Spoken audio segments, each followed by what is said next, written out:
বার্তা এক নজর। রাস্তার কাজ নিয়ে ঠিকাদার কর্মী ও এলাকাবাসীর মধ্যে ব্যাপক সংঘর্ষ। সরকারি খাতে কাজ চলছে ভূতনির উত্তর চণ্ডীপুর পঞ্চায়েত শঙ্করটোলা এলাকায়। 2.5 কিলোমিটার ঢালাই রাস্তায় প্রায় 2.5 কোটি টাকার বিনিময়ে পাচ্ছে এলাকাবাসী। উত্তরবঙ্গ উন্নয়ন পর্ষদের তত্ত্বাবধানে এই কাজ, স্বাভাবিকভাবেই খুশি এলাকার মানুষ। কিন্তু অনিয়ম দুর্নীতির অভিযোগ টানতে গিয়েই ব্যাস মার খেতে হলো ঠিকাদার সংস্থার কর্মীর হাতে। মার খেল এলাকারই যুবক ধর্মরাজ মণ্ডল সহ আরও অনেকে। অভিযোগ, বাড়ির সামনে রাস্তা ঢালাই চলাকালীন কাজের প্রতিবাদ করতে গিয়ে অন্যায়ভাবে বেধড়ক মারে সংস্থার কর্মীরা। শুধু মারধরি নয়, বাড়িতেও চালানো হয় ইট পাথর, ভাঙচুর করা হলো দোকান। অন্যদিকে প্রশাসনিকভাবে অভিযোগ জানানোর কথা তিনি বলেছেন। ধর্মরাজবাবু বলেন, উন্নয়ন চলছে, তাতে আমাদের গ্রামবাসীদের কারোরই কোনো আপত্তি নেই, কিন্তু উন্নয়নের মাঝে মাটি মিশ্রিত বালি দিয়ে ঢালাইয়ের প্রতিবাদ করতে গেলেই খেতে হচ্ছে মার। এই নিয়ে রীতিমতো ক্ষিপ্ত এলাকাবাসী। কাজ করা হচ্ছে, কারণ এই সরকারের, এই দুর্নীতিবাজের সরকারের সমস্ত জায়গায় লুট করাই হচ্ছে উদ্দেশ্য।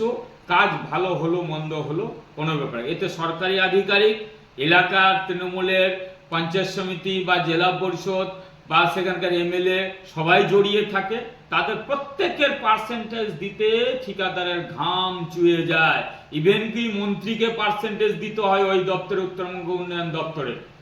বলে কাজ তো ওটা তো চুরি কোথা থেকে করবে, রাস্তা নিম্নমানের করে 7 ইঞ্চি ঢালাই সেখানে 4 ইঞ্চি করবে, সঠিকভাবে পাথর বালি সিমেন্ট ব্যবহার করবে না। আর গ্রামের লোক তো অভিযোগ করলেই তাদের মারধর করা হয়, পুলিশের অভিযোগ করা হয়। আজকের ঘটনা, সেখানে নিম্নমানের কাজ হচ্ছে, ঢালাই করছে 3 ইঞ্চি 4 ইঞ্চি ঢালাই করছে, যেটা 7 ইঞ্চি করার কথা। গ্রামের লোক জড়ো হয়ে যখন অভিযোগ জানাতে গেছে যে এই কাজটা এরকম করা যাবে না, আমরা চলাচল করব, অসুবিধা হবে আমাদেরই, তাদেরকে সেই ঠিকাদার সংস্থা বা তৃণমূলের ওখানে আমি দাঁড়িয়েছিলাম। একজন ওখান থেকে বলছিল যে এই জায়গাটা নিচু হয়ে যাবে, একটু উঁচু করে দিয়ে জল বেঁধে আছে, এই যে এখনও জল বেঁধে আছে। তার জন্য বলতে যে মুন্সি সহ ছিল, মুন্সি বলছিল যে ফাটার তলে একটা করে গিটি ভরে দে, একটু উঁচু হয়ে যাবে। আবার ওই যে লেবারগুলো আছে, ওরা বলছে কোনো এর তলে কোনো গিটি ভরা যাবে না। তো একজন বলছে আবার তো নিচু হয়ে যাবে, ফের তো জল বেঁধে যাবে। আমরা তো গোটাই আরও উঁচু করতে বলছি না, আমরা শুধু জাস্ট এই জায়গাটা টার্নিং আছে, গোটাই গ্রামের জল এই জায়গাটা দিয়ে আসে, এই জায়গাটা একটু উঁচু করে দেয়, জলটা বাঁধবে না, রাস্তাটাও আর ভাঙবে না। তো বলছে না, শুনবে না। একটা লেবার এসে টেম্পার দেখে কথা বলতে লাগলো, আর একজন এসে ওনাকে ধরে টুটি ধরে এই দালানে লাগিয়ে মারতে চালু করলো, ধর্মরাজ মণ্ডলকে। আবার ওই জায়গায় দাঁড়িয়ে আছি আমি, আবার একজন এসে আমাকে এই জায়গায় ধরে আমার চালু করলো মার দিতে। এই জায়গায় সব খুলে গেছে। মারধর যে কি কারণে মারধর করলো? ওই যে ওরা বলছে আমরা উঁচু করতে পারবো না, আমরা উঁচু করবো না।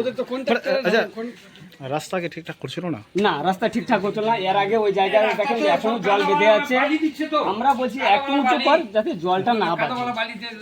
তারপর কি হলো? তারপরে ওরা যখন মারলো, তখন ওইখান থেকে আমরা দুজন ভিতর থেকে বেরিয়ে আসলাম, সবাই ওরা ছিল, আমাদেরকে মারছিল। ওখান থেকে কোনো রকম বেরিয়ে আমরা এই জায়গায় এসেছি, সবার হাতে দেখছি পাথর। এখানে আসার পরে দেখছি আমার বাড়ি থেকে আমার বউ আর আমার শাশুড়ি মা আছে, বাড়ি আসলো, তো এই দিয়ে ধারাধার পাথর চালিয়ে দিল। আপনার বাড়িতে হামলা করেছে? এই জায়গায় পাথর চালিয়ে দোকানে সব আপনার বাড়িতে আপনার দোকান ভাঙচুর করেছে? পাথর ছুঁড়ে ভাঙচুর করেছে, পাথর চালিয়ে দিয়েছে।